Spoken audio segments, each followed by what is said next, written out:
Hello students, इस video में हम सोशल स्टडीज़ के ज्योग्राफी के chapter 2 land, soil, water, natural vegetation and wild life resources की एक्सरसाइज आंसर विद एक्सप्लेनेशन करेंगे।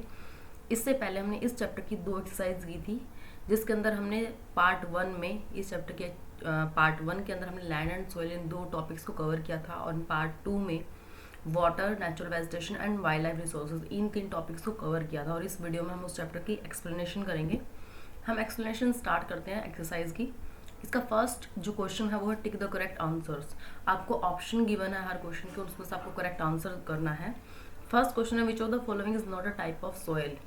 इनमें से 4 ऑप्शन आपको दिए, इनमें से कौन सा सॉइल का टाइप नहीं है। लेटेराइट सॉइल, ये सॉइल का एक टाइप है। ब्लैक सॉइल जिसमें हम कॉटन ग्रो करते हैं, ये भी सॉइल का एक टाइप है। रेड सॉइल भी, जो पुअर सॉइल थी वो भी सॉइल का एक टाइप है। जबकि येलो सॉइल कोई टाइप नहीं है सॉइल का, तो इसका आंसर होगा येलो सॉइल कोई भी टाइप नहीं है सॉइल का। नेक्स्ट क्वेश्चन है dash are elevated table lands. कौन से होते हैं elevated table lands? Mountain clear peak होती है इनकी, ये टेबल लैंड्स नहीं होते हैं। प्लेन्स बहुत ही कम एल्टीट्यूड होता है, बहुत कम हाइट होती है, तो ये भी टेबल लैंड नहीं हो सकते हैं। प्लेट्यूज एलिवेटेड टेबल लैंड होते हैं, वो एक सीढ़ी नुमा भी हो सकते हैं और ऊपर से बिल्कुल फ्लैट होते हैं। नेक्स्ट क्वेश्चन है डैश प्रिवेंट सॉइल इरोजन या मिट्टी का कटाव कौन रोकता है? किसके कारण मिट्टी का कटाव रुक जाएगा? फर्स्ट है कटिंग ऑफ ट्रीज। अगर ज़्यादा ट्रीज कट करेंगे तो सॉइल इरोजन और ज़्यादा होगा। अगर माइनिंग करते हैं, माइनिंग में बहुत ज़्यादा गहरे कुएं खोदकर उनमें से निकाला जाता है, तो उससे भी क्या होता है, मिट्टी का बहुत ज़्यादा कटाव होता है। जितना ज़्यादा हम फर्टिलाइजर्स का यूज़ करेंगे उससे भी मिट्टी का कटाव बहुत ज़्यादा होगा, मिट्टी सॉइल इरोजन बहुत ज़्यादा होगा। लेकिन एफॉरेस्टेशन क्या होता है, जिसके अंदर हम बहुत बड़े एरिया में बहुत सारे पेड़ ग्रो करते हैं फॉरेस्ट की तरह ही, उसको हम बोलते हैं एफॉरेस्टेशन। और इससे क्या होगा, वहाँ की मिट्टी का कटाव कम हो जाएगा। सॉइल इरोजन प्रिवेंट कर सकते हैं हम एफॉरेस्टेशन से। Next question terrace farming and contour ploughing are practised to. Terrace farming और काउंटर प्लोइंग किस चीज़ के पार्ट थे? सॉइल कंजर्वेशन के पार्ट थे। तो soil conserve soil, bring rainfall के लिए नहीं होता ये। इरोड सॉइल उसके लिए भी नहीं होता है। रियर डोमेस्टिक एनिमल्स इसके लिए भी नहीं होता है। कितना कंजर्व सॉइल को कंजर्व करके रखने के लिए हम terrace farming and contour ploughing दोनों करते हैं। नेक्स्ट क्वेश्चन हमारे पास killing of which animal is illegal in India. Bharat के अंदर कौन से एनिमल्स को किल करना कानूनी अपराध है या इलीगल है? तो इसके अंदर फर्स्ट ऑप्शन है टाइगर, सेकंड है डियर, थर्ड है peacock and fourth all of this. हाँ जी, इन तीनों को भी अगर आप इन तीनों में से किसी को भी किल करते हो तो ये भारत के अंदर इलीगल है। अगर कोई भी किल करते हुए पाया जाता है तो उसको पनिश किया जाता है। नेक्स्ट क्वेश्चन हमारा फिल इन द ब्लैंक्स का फर्स्ट पार्ट है dash are highest region on surface of the earth की सरफेस पे सबसे ज़्यादा हाइट पे कौन होते हैं? माउंटेन। सबसे ज़्यादा हाइट जो अर्थ के सरफेस पे है वो किसकी है? माउंटेन्स की। हाईएस्ट रीजन सिर्फ माउंटेन्स हैं। नेक्स्ट क्वेश्चन है dash land is owned by individual particular person जो रखता है उसको हम क्या बोलेंगे? Private land. ऑनरशिप के अकॉर्डिंग इसके 2 पार्ट्स थे, private land and community land. Private land वो होती है जो पर्टिकुलर पर्सन की होती है, एंड कम्युनिटी लैंड वो होती है जो बहुत सारे लोगों की हो सकती है। आप बहुत सारे लोग उसमें जा सकते हैं, जैसे एग्रीकल्चर लैंड होती है या फिर पार्क्स होते हैं, बड़े बड़े हॉल होते हैं, ये सारी चीज़ें। नेक्स्ट है black soil is found in the north western part of the dash plateau. Black soil कौन से नॉर्थ वेस्ट के कौन से पार्ट में पाई जाती है? डेक्कन प्लेट्यू में पाई जाती है। नेक्स्ट है dash is the process of covering bare ground between plants with a layer of organic matter. इसका क्या आंसर होगा? मल्चिंग में क्या होता है कि एक प्लांट को चारों तरफ से उसको कवर कर देते हैं ऑर्गेनिक लेयर से, जिसके कारण उसके अंदर ह्यूमस एंड जो नमी है वो बनी रहती है और उस प्लांट में बार बार पानी देने की नीड नहीं होती। तो इसका क्या होगा? मल्चिंग। और इससे आसपास की जो मिट्टी है उसका कटाव भी नहीं होता। नेक्स्ट क्वेश्चन है dash forest are found in areas of heavy rainfall. जहाँ पे बहुत ज़्यादा हैवी रेनफॉल होती है तो वहाँ पे कौन से फॉरेस्ट होते हैं? Tropical evergreen forest. एवरग्रीन से समझ जाओ कि बहुत ज़्यादा बारिश वहाँ होती है। क्यों? क्योंकि जितनी ज़्यादा बारिश होगी उतनी ज़्यादा ग्रीनरी वहाँ पे होगी। बारिश में बहुत सारे पेड़ पौधे अपने आप ही निकल आते हैं, तो आंसर होगा tropical evergreen forest. Next question हमारा ट्रू एंड फॉल्स। आपको कुछ स्टेटमेंट्स दी हुई है, इनके बारे में आपको बताना है कि स्टेटमेंट ट्रू है या फॉल्स है। चैप्टर हम रीड आउट कर चुके हैं, तो देखना statement first. Soil is made up of small rock particles, moisture, air, microscopic organism. हाँ जी, सॉइल किन चीज़ों से बनी होती है? बिल्कुल, सॉइल इन्हीं चीज़ों से बनी होती है। रॉक पार्टिकल्स होते हैं, उसके अंदर मॉइस्चर भी होती है, एयर भी होती है एंड माइक्रोस्कोपिक ऑर्गेनिज्म, जो छोटे छोटे ऑर्गेनिज्म होते हैं वो भी छोटे छोटे कीटाणु या जीवाणु विषाणु जो भी हम बोल सकते हैं, छोटे छोटे बहुत ही छोटे छोटे इंसेक्ट्स होते हैं। तो बिल्कुल सही है, इसका आंसर होगा ट्रू। नेक्स्ट क्वेश्चन है, relief determine the colour texture and minerals content of soil. Relief के अंदर कलर टेक्सचर एंड मिनरल्स होते हैं, बिल्कुल फॉल्स है, क्योंकि रिलीफ जो होती है उसके अंदर ये चीज़ें नहीं होती हैं। उसके अंदर हमें पेरेंट रॉक के अंदर हमें कलर टेक्सचर एंड मिनरल्स बताए जाते हैं, जबकि जो रिलीफ है, रिलीफ के अंदर हमें एल्टीट्यूड्स का पता लगता है कि उसका एल्टीट्यूड कितना है, स्लोप किस टाइप का है, ये सारी चीज़ें हमें सॉइल की रिलीफ में पता लगती हैं। जबकि जो कलर टेक्सचर एंड मिनरल्स वगैरह वो हमें पेरेंट रॉक से पता लगता है। तो इसका आंसर होगा फॉल्स। नेक्स्ट क्वेश्चन है, contour ploughing is the ploughing of the land along the contour in a parallel way. बिल्कुल ट्रू है इसका। काउंटर प्लॉइंग जो होती है वो काउंटर के साथ साथ पैरेलल वे में ही ग्रो किए जाते हैं, पैरेलल वे में ही प्लॉइंग की जाती है, तो उसको हम बोलते हैं contour ploughing. True. Next question है, trees help in conservation of undergrowing water. Underground water के साथ साथ ट्रीज सॉइल को कंजर्व करने में भी बहुत हमें हेल्प करते हैं, तो ट्रीज बहुत हेल्पफुल हैं to conservation of underground water and soil. तो इसका भी आंसर क्या होगा? ट्रू। नेक्स्ट क्वेश्चन है, wild life refers to plant life that grows naturally in an area. इसका आंसर होगा false, because wild life areas, wild life के अंदर क्या आता है, हमारे एनिमल्स, बर्ड्स, इंसेक्ट्स, ये सारी चीज़ें आती हैं, जबकि जो प्लांट्स है वो हमारे नेचुरल वेजिटेशन के अंदर आते हैं, वो नेचुरल वेजिटेशन का पार्ट है। तो इसका आंसर क्या होगा? फॉल्स। नेक्स्ट क्वेश्चन हमारा शॉर्ट आंसर क्वेश्चंस। हम शॉर्ट आंसर क्वेश्चंस करेंगे। फर्स्ट क्वेश्चन इसका, what are the reasons for scarcity of water. Water की कमी के या वाटर की खत्म होने के क्या कारण हैं? बहुत सारे लोगों बढ़ जाने का, एवरग्रीन पॉपुलेशन, जो हमेशा पॉपुलेशन बढ़ती ही जा रही है, उसकी डिमांड भी बहुत होती है, और उनकी डिमांड के कारण जो बहुत ज़्यादा यूज़ कर रहे हैं वाटर को, जिससे आसपास जो वाटर रिसोर्सेज हैं वो बिल्कुल ख़त्म हो चुके हैं, सूख चुके हैं, और उसके साथ साथ वाटर पोल्यूशन बहुत ज़्यादा हो रहा है। वाटर पोल्यूशन ज़्यादा होने से क्या हो रहा है, हमारा पानी ख़त्म हो रहा है, या जो है वो भी यूजेबल नहीं है। तो ये बहुत बड़ा रीज़न है, एवरग्रीन जो पॉपुलेशन है वो बहुत बड़ा रीज़न है वाटर स्कार्सिटी का। नेक्स्ट क्वेश्चन है, what are the different types of soil found in India. Bharat के अंदर कौन कौन सी अलग अलग टाइप की सॉइल्स पाई जाती हैं? इसके अंदर हम सिर्फ नेम देख लेंगे, इनकी एक्सप्लेनेशन मैंने आपको चैप्टर में प्रोवाइड करवा दी है। तो हम देखेंगे different types of soil found in India are, first alluvial soil, second है black soil, third red soil, fourth laterite soil, fifth है sandy soil and mountain soil. और कई जगह पे फॉरेस्ट सॉइल भी यहाँ पे आपको दिखाई गई है, जो फॉरेस्ट में पाई जाती है उसको फॉरेस्ट सॉइल अलग से भी बताया गया, अदरवाइज माउंटेन सॉइल भी एक ही जैसी है, मतलब फॉरेस्ट सॉइल भी आप इसके अंदर डाल सकते हैं, कोई प्रॉब्लम नहीं है। नेक्स्ट है, how is the natural vegetation useful for us. Natural vegetation हमारे लिए यूजफुल कैसे है? हम स्टार्टिंग से ट्रीज के बारे में लिखते आ रहे हैं, ट्रीज हमारे लिए हेल्पफुल कैसे हैं। सेम एज नेचुरल वेजिटेशन के बारे में हम बात करेंगे, वही जो उसके फायदे हैं ट्रीज के, वही नेचुरल वेजिटेशन है, क्योंकि जो ट्रीज हैं वो हमें नेचर से ही मिले हुए, जो बहुत ज़्यादा मात्रा में ह्यूमंस ने बहुत कम ग्रो किए हैं। ज़्यादातर जो ट्रीज हैं वो नेचुरली नेचर ने हमें दिए हैं, as a forest, grass land, इन सब में। तो क्या नेचुरल वेजिटेशन, उसी के यूज़ देखेंगे हम। हमें ट्रीज से या हम नेचुरल वेजिटेशन से timber, medicine, paper, fruit, house, vegetables, बहुत सारी चीज़ें मिलती हैं। एनिमल्स का घर भी है, ट्रीज क्या है? Shelter to animals. And trees हमें ऑक्सीजन प्रोवाइड कर पाते हैं, जो कि एक लिविंग बीइंग के लिए बहुत नीडेबल है, बहुत ज़रूरी है, क्योंकि अगर ऑक्सीजन नहीं होगी तो कोई भी लिविंग बीइंग नहीं रह पाएंगे। नेक्स्ट क्वेश्चन हमारा शॉर्ट आंसर क्वेश्चन का ही फोर्थ क्वेश्चन है, right a short note on forest fire. Forest fire क्या होती है? फॉरेस्ट में आग लगना, जंगल में अगर आग लग जाती है तो उसको हम बोलते हैं फॉरेस्ट फायर। फॉरेस्ट फायर एक बहुत बड़ा कारण है कि डिस्ट्रक्शन हो रहा है हमारे फॉरेस्ट में, अब फॉरेस्ट हमारे ख़त्म होते जा रहे हैं।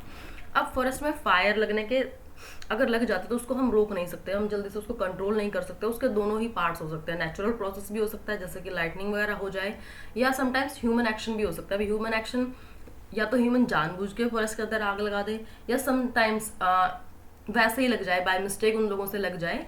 तो ये दोनों ही कारण हो सकता है। बाय मिस्टेक ऐसे हो सकता है कि उन्होंने वहाँ पे कुछ स्मोकिंग के लिए यूज़ कर रहे हैं, या कुछ फायर उन्होंने जलाए और वहीं जले हुए छोड़ दिया और धीरे धीरे वो फॉरेस्ट में आग पकड़ ले, तो इस तरीके से कुछ हो सकता है। तो इसके दोनों ही कारण हो सकते हैं, नेचुरल प्रोसेस के कारण भी फॉरेस्ट में आग लगती है, और साथ साथ ह्यूमन एक्शंस जो होते हैं उनके कारण भी फॉरेस्ट में आग लगती है। नेक्स्ट क्वेश्चन हमारा, राइट ए short note alluvial soil. Alluvial soil के ऊपर आपको शॉर्ट नोट बताना है। एलुवियल सॉइल क्या होती है? एलुवियल सॉइल हमें नॉर्दर्न प्लेन्स में पाई जाती है, कोस्टल प्लेन के एरिया के आसपास भी पाई जाती है। जो कोस्टल प्लेन्स हमारे इंडिया के जहाँ से समुद्र लगता है वहाँ पे एलुवियल सॉइल पाई जाती है। ये बहुत ही फर्टाइल सॉइल होती है, बहुत ज़्यादा रिच होती है, फर्टिलिटीज़ के अंदर बहुत ज़्यादा होती है, क्योंकि ये रिवर के साथ जो डिपॉजिट आता है उसी से बनती है। रिवर के साथ जो कंकड़ पत्थर मिट्टी आते हैं और आसपास ये जहाँ फैलते हैं वहीं से एलुवियल सॉइल बनती है और ये बहुत ज़्यादा फर्टाइल होती है। नेक्स्ट क्वेश्चन है, right about the degradation of land. Land की डिग्रेडेशन के क्या कारण हैं? अभी के सालों में जो लैंड हमारी बहुत ज़्यादा पोल्यूटेड हुई है, क्योंकि इंडस्ट्रीज या जो अर्बन एरिया वहाँ से बहुत ज़्यादा सॉलिड एंड लिक्विड वेस्ट निकलता है जो कि लैंड के ऊपर फैला दिया जाता है, लैंड के ऊपर फैल जाता है, जिससे हमारी लैंड बहुत ज़्यादा खराब हो गई है, बहुत ज़्यादा डिग्रेड हो गई है।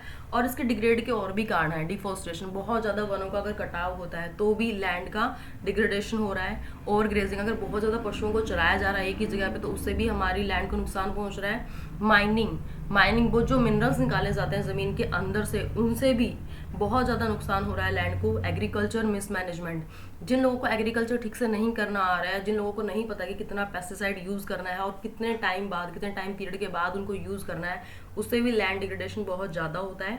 इंडस्ट्रियलाइजेशन, जितनी ज़्यादा इंडस्ट्रीज होंगी जितना उनसे वेस्ट निकलेगा वो सारा लैंड पे ही डाल दिया जाता है, जिससे हमारी लैंड खराब हो जाती है या क्रॉप्स उगाने लायक या एग्रीकल्चर के लायक वो नहीं रहते और आसपास भी वहाँ पे लोग नहीं रह पाते बिकॉज ऑफ पोल्यूशन। अब हमारे लॉन्ग क्वेश्चन आंसर स्टार्ट हो रहे हैं। लॉन्ग क्वेश्चन आंसर का फर्स्ट क्वेश्चन है, एक्सप्लेन सॉइल कंजर्वेशन, कि सॉइल कंजर्वेशन क्या होती है। सॉइल कंजर्वेशन क्या है कि हम सॉइल को कंजर्व करके रखें, उसकी फर्टिलिटी को बनाए रखें ताकि इन फ्यूचर वो खत्म ना हो जाए या इन फ्यूचर उसके अंदर कोई क्रॉप्स हम ग्रो ही ना कर पाए, उसको हम बोलेंगे कंजर्वेशन। सॉइल को कंजर्व करके रखना, उसको संभाल के रखना, उसकी फर्टिलिटी को बनाए रखना और सॉइल इरोजन होने से रोकना, उसको हम क्या बोलेंगे, कंजर्वेशन। अब कुछ स्टेप्स हमें दिए हुए हैं, जैसे कि हमने पढ़े थे चैप्टर के अंदर भी, mulching, counter barriers, rock dam, terrace farming, intercropping, shelter belt, counter ploughing, ये सारे क्या हमारे कंजर्वेशन के पार्ट हैं। इनमें हम सिर्फ 3 के बारे में ही पढ़ेंगे। आप इनमें से किसी में और के बारे में अगर पढ़ना चाहते हो तो प्लीज़ आप चैप्टर को दोबारा से रिमाइंड कीजिए और चैप्टर के अंदर आपको इन सभी के बारे में प्रॉपर एक्सप्लेनेशन दी गई है। फर्स्ट हम देखते हैं इसमें टेरेस फार्मिंग। टेरेस फार्मिंग क्या होती है? बड़े बड़े फ्लैट स्टेप्स बना दिए जाते हैं, टेरेस टाइप्स, बड़े बड़े फ्लैट स्टेप्स बना दिए जाते हैं, या जैसे सीढ़ियाँ होती हैं इस टाइप से बड़ी बड़ी सीढ़ियाँ बना दी जाती हैं माउंटेन्स के ऊपर और उनके ऊपर क्रॉप्स को ग्रो किया जाता है। आप ऊपर से अगर बारिश आती है या रेनफॉल जो होता है उससे जितना पानी आता है वो फर्स्ट स्टेप पे, उसके बाद जितना उनको चाहिए उतना वो पेड़ ले लेते हैं और उसके बाद सेकंड स्टेप पे, फिर थर्ड पे और लास्ट तक आते आते वो पूरा पानी या जो जितना रेन वाटर था वो सारा का सारा जमीन के अंदर वापस चला जाता है क्रॉप्स के थ्रू। उसको हम बोलेंगे टेरेस फार्मिंग। इससे उनको दोनों फायदे होते हैं, पानी की वेस्टेज होने से बच जाती है, सॉइल इरोजन नहीं होता, मिट्टी का कटाव नहीं होता क्योंकि क्रॉप्स जो है वो ग्रो की गई हैं और साथ साथ उनकी क्रॉप्स भी हो जाती हैं। नेक्स्ट पॉइंट है इसका हमारा इंटरक्रॉपिंग। इंटरक्रॉपिंग के अंदर क्या होता है कि एक साथ अलग अलग क्रॉप्स ग्रो की जाती हैं, यानी कि मान लो 2 रो बना ली गई हैं, एक रो के अंदर अलग क्रॉप ग्रो की जाती है, दूसरी रो के अंदर अलग क्रॉप ग्रो की जाती है और उनका टाइम पीरियड जो होता है, जो उनकी कटिंग या काटने का जो टाइम पीरियड होता है वो अलग अलग होता है। जैसे उनका बोने का टाइम पीरियड अलग अलग होता है कि एक टाइम पे एक क्रॉप उगाई, थोड़े टाइम के बाद दूसरी क्रॉप उगाई है, तो उनका काटने का टाइम पीरियड भी अलग अलग होता है, जिससे अगर बारिश होती है वहाँ पे तो उसका सॉइल का नुकसान ना हो। नेक्स्ट हमारा shelter belt. In the coastal and dry region rows of trees are planted. Coastal areas जो होते हैं, जो समुद्र के किनारे एरिया होते हैं या फिर सूखे एरिया जो होते हैं, वहाँ पे बड़ी बड़ी रो बनाई जाती हैं ट्रीज की, प्लांट की बड़ी बड़ी रो बनाई जाती हैं। वो ये चेक करने के लिए बनाई जाती है कि विंड मूवमेंट कितनी ज़्यादा है। जितनी ज़्यादा विंड मूवमेंट होती है सॉइल को प्रोटेक्ट किया जाता है उन्हीं प्लांट्स के थ्रू, क्योंकि वहाँ ज़्यादा विंड होती है तो क्या होगा, वहाँ सॉइल उड़कर दूसरी जगह चले जाते हैं। जैसे हम एग्जांपल लेते हैं राजस्थान के अंदर बहुत मिट्टी है, जैसे उसके अंदर बहुत तेज़ हवा चलती है तो क्या होता है, वो मिट्टी का जो एक पहाड़ है, जो बालू मिट्टी, वो एक जगह से उठकर दूसरी जगह पहुंच जाती है और एक ही दिन में या एक ही रात में वो पूरी मिट्टी वहां से कट जाती है। वो किसके कारण होता है? ड्राई रीजन के कारण। अगर वहाँ पे बहुत सारे प्लांट्स हम ग्रो कर दें या एक पूरी लेयर बना दी जाती है प्लांट्स की, तो वो क्या करते हैं, अगर बहुत ज़्यादा मूवमेंट विंड की है तो उस सॉइल को प्रोटेक्ट करके रखते हैं, उसको आगे तक उड़ने नहीं देते और वहीं रोक देते हैं। उसको हम बोलेंगे शेल्टर बेल्ट्स। अब नेक्स्ट क्वेश्चन हम करते हैं लॉन्ग आंसर क्वेश्चंस का ही। नेक्स्ट क्वेश्चन हमारा, right a short note on natural vegetation of India. Bharat में नेचुरल वेजिटेशन के बारे में बताना है आपको। सबसे पहले नेचुरल वेजिटेशन क्या है। भारत जो है, जो इंडिया है, वो उसमें बहुत सारे फॉरेस्ट पाए जाते हैं। उसका क्लाइमेटिक कंडीशन अलग अलग है हर जगह, फिजिकल कंडीशन उसका अलग अलग है हर जगह। तो इसके लिए हमने कुछ पॉइंट्स बनाए हैं। फर्स्ट है माउंटेन वेजिटेशन। माउंटेन वेजिटेशन क्या होते हैं, जहाँ पे बहुत बड़े बड़े माउंटेन पाए जाते हैं, वही माउंटेन वेजिटेशन है। वहाँ पे टेम्परेचर कैसा होता है, लो टेम्परेचर बहुत कम होता है, यानी कि सर्दी वहाँ ज़्यादा होती है। और जहाँ पे सर्दी ज़्यादा होती है वैसे ही प्लांट्स भी वहाँ पे उगते हैं, जैसे कि पाइन, स्प्रूस, चिर, डियोडर, बर्च, ये सारे ट्रीज वहाँ पे उगते हैं। ऐसे ही हमारा नेक्स्ट जो है वो tropical evergreen forest. Tropical evergreen forest कौन से होते हैं, जहाँ पे बहुत ज़्यादा बारिश होती है, हैवी रेनफॉल होती है। ये कहाँ कहाँ हो सकती है, वेस्टर्न कोस्टल प्लेन्स में हो सकती है या नॉर्थ इंडिया में होती है। दो ही जगह सबसे ज़्यादा बारिश होती है। अब यहाँ पे कौन कौन से ट्रीज पाए जाते हैं, महोगनी, एबोनी, रबर एटसेट्रा, ये सारे फॉरेस्ट में पाए जाते हैं इन फॉरेस्ट में। थर्ड पॉइंट हमारा मानसून। Monsoon deciduous forest. यहाँ पे जो रेनफॉल होती है वो मॉडरेट से लेके हैवी भी हो सकती है। मतलब मॉडरेट नॉर्मल होती है, लेकिन नॉर्मल से कभी कभी हैवी भी हो सकती है।